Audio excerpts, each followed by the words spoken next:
After the first test match, we were confident the way we batted in the second inning, but uh, overall we started in MCG very well, batted well, declaring the inning in first inning, scoring 400 something.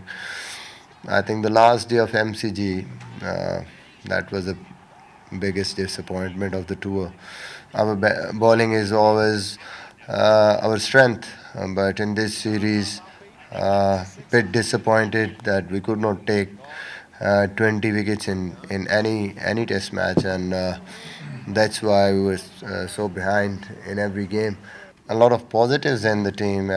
Captain is performing. Azhar Ali is in good shape as a batsman, and we saw a glimpse of Shajid's batting also.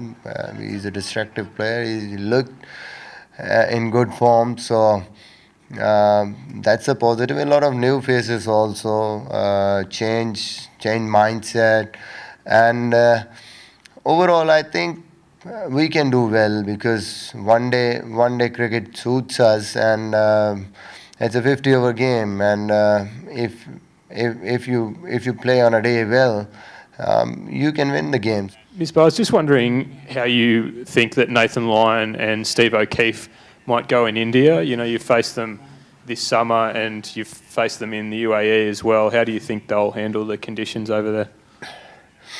Yeah, I think it's always difficult. I mean, they're used to these conditions. They bowl well. Nathan Lyon, I think at the moment he's bowling very well.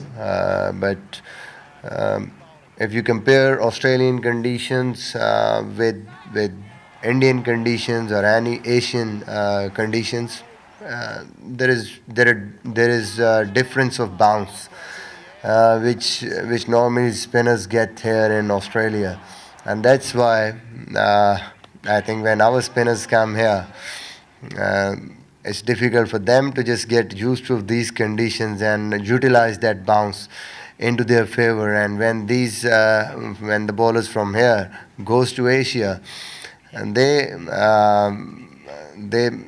found it difficult to utilize those sort of turning tracks because they're undercutter bowlers which bowl quicker. Those are effective, and over which the bowlers which bowl overspin and bowl slow in there normally get thrashed. So it will be difficult for them.